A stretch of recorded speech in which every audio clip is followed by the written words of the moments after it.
is that Gyökeres always had this plan not to show up to training. So this is not something that Sporting understood today. They already knew days ago, more than 1 week ago, from Gyökeres directly to the president. He said, I'm not coming for training, I only want to go to Arsenal. And Gyökeres maintains his position. But why this position is so tense? Because Gyökeres feels betrayed. Gyökeres feels that there was a pact for the player to leave for 60 million euros plus 10 million euros in add-ons.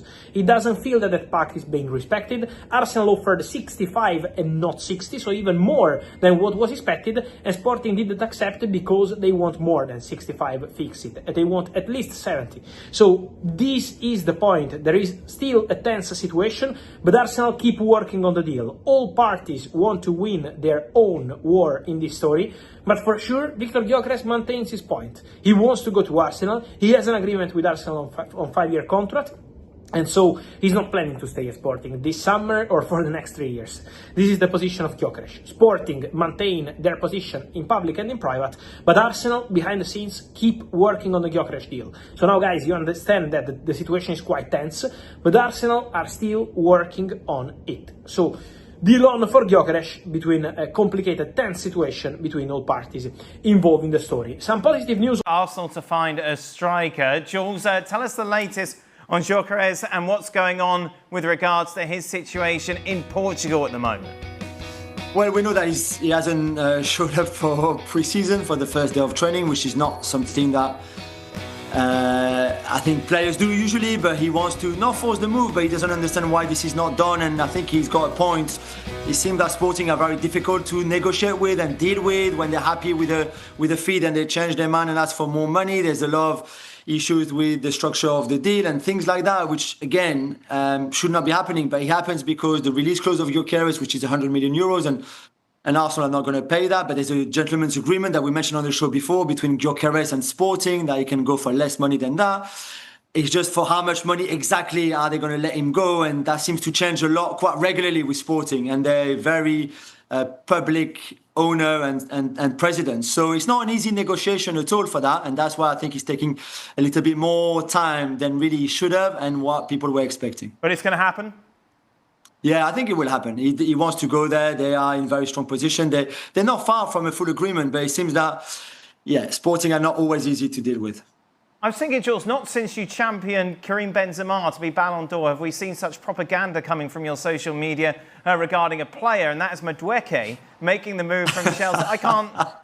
Every hour is a different post saying he's such a great signing. You don't know why everyone is against it. That's not so. By the way, I'm really pushing for Ousmane Dembele, obviously my boy, to win the Ballon d'Or, but that's another story for another time. Yes. For Madueke, it's just I don't really understand the negativity around him. I'm not sure really where this is coming from. We said on the show many times, okay, he's not maybe Bukayo Saka yet at that kind of level, or a top winger from a top European club, but there's a good potential there. He's an England international. He's only 23 years old. He will bring competition to the squad. He will bring character to the team. Different options for Arteta. This is good, and I just this hashtag about no to Madueke. No, I think this is pretty harsh on him, to be fair. So that's all I was saying. I think Arsenal fans are being really harsh with this signing, and maybe the timing is not right. If Gyokeres was already an Arsenal player and then they were going to sign Madueke, that would have gone down better with fans. I understand that, but I think Gyokeres will happen, and I think Madueke is not a bad signing. And just to finish on that, if you're a top European club, 50 million, even for a squad player, is what you pay. If you look at Liverpool, City, PSG, they've got players. Barcola is on the bench for PSG every single game. It costs you 50 million. It's the same for all the top clubs. You've got, when you need to build that depth in the squad, you need to buy a player at that price, even if they're not guaranteed starters. Jules, what was the first thing in your head when you heard that Arsenal were going to sign Madueke? Was the first thing in your head not why are they letting him go? What, Chelsea? Yeah, but Chelsea need money. They need to bring money in for the spending that they have, which I understand. And that's the reason. And maybe they think 50 million, which, by the way, yeah, it's 50 million.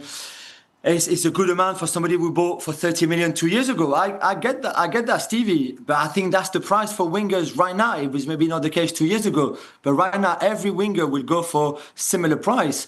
And yeah, you're right. Maybe Chelsea are happy with the deal and they're happy to let him go, and they might reinvest that money. Or I think they've reinvested that money already with Joao Pedro and Delap, for example. So we'll have to see. But yeah, you're right. It's a fair. I don't think he's done as well as he could have or should have at Chelsea. I still don't think it's a bad signing for Arsenal. And where do you stand on this hashtag campaign, Robert? He's inconsistent, but I've seen him have some great games. He's going to be a challenge for Martinelli, I would imagine, to start with. I think he prefers to play on the right-hand side, but I think with Saka in the side most weeks, it's going to be out on the left-hand side that he's going to play. I think it probably means the end, really, for Trossard playing out on that left-hand side. It's going to be Martinelli or Madueke. But it improves the squad, and that's what we've been saying with Arsenal at times. They've got a good first team without a centre-forward, but when they had injuries, the squad wasn't quite big enough, and that's improved the squad. And if Martinelli doesn't play particularly well or Saka gets injured, you've got a quality or big enough player to come in and fill the gaps. So I think it's okay.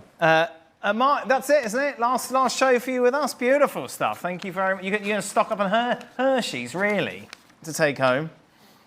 Yeah, I don't know.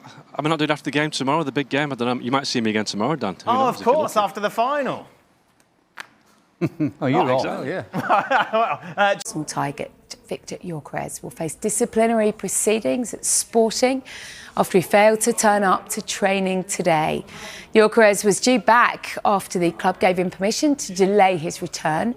Arsenal have been in talks to sign the 27-year-old, but haven't been able to reach an agreement with Sporting over a £69 million deal. Sporting are believed to want an initial £60.4 million plus £8.6 million in add-ons. Well, the Sporting president, Federico Varandas, had this to say: "We're calm. Everything can be solved with the closure of the market, a hefty fine and an apology to the group. If they don't want to pay Viktor's fair market value, we'll be very comfortable with that for the next 3 years." If the geniuses who are devising this strategy think that this puts pressure on me to make it easier for him to leave, not only are they completely wrong, but they are also making it more complicated for the player to leave. No one is above the interests of the club, whoever they are. Viktor Gyökeres faces disciplinary action from Sporting after he missed his deadline to report for pre-season training. The striker, who wants a move to Arsenal, had been asked to join the rest of the squad by 5 p.m. local time on Saturday. Gyökeres' absence was not entirely unexpected, the Sweden international having informed the club of his intention not to return for the new campaign. There is a faint hope at Sporting that a deal with Arsenal could be finalised this weekend.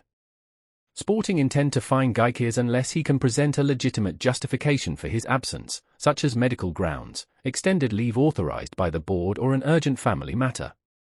The squad left for a training camp in the Algarve without him. The Portuguese champions, for whom Gyökeres scored 54 times in 52 games last season, have no pressing need to sell. That is the primary reason why their president, Federico Varandas, has taken such a firm stance in negotiations with Arsenal. He has said he wants 70 million plus 10 million in add-ons after rejecting 65 million plus 15 million. "We are calm," Varandas said on Saturday evening. "Everything can be resolved with the close of the transfer window, a heavy fine and an apology to the group." With reference to Arsenal, he said, "If they don't want to pay Viktor's fair market value, we are very comfortable with that for the next 3 years." Sporting are in a position of financial stability and sustained on-pitch success, unlike for much of the past 2 decades. They have won 3 of the past 5 Primera Liga titles, after a 19-year drought, and benefit from the regular revenue stream of Champions League qualification. With the budget for the coming season secured, the club are under no obligation to cash in on key assets. Gyökeres has been central to Sporting's resurgence, scoring 97 goals in 102 appearances, and has 3 years left on his contract. If the geniuses who are outlining this strategy think this puts pressure on me to ease the player's exit, not only are they completely wrong, but they're also making the player's exit conditions even more complicated, Varandas said. No one is above the club's interests.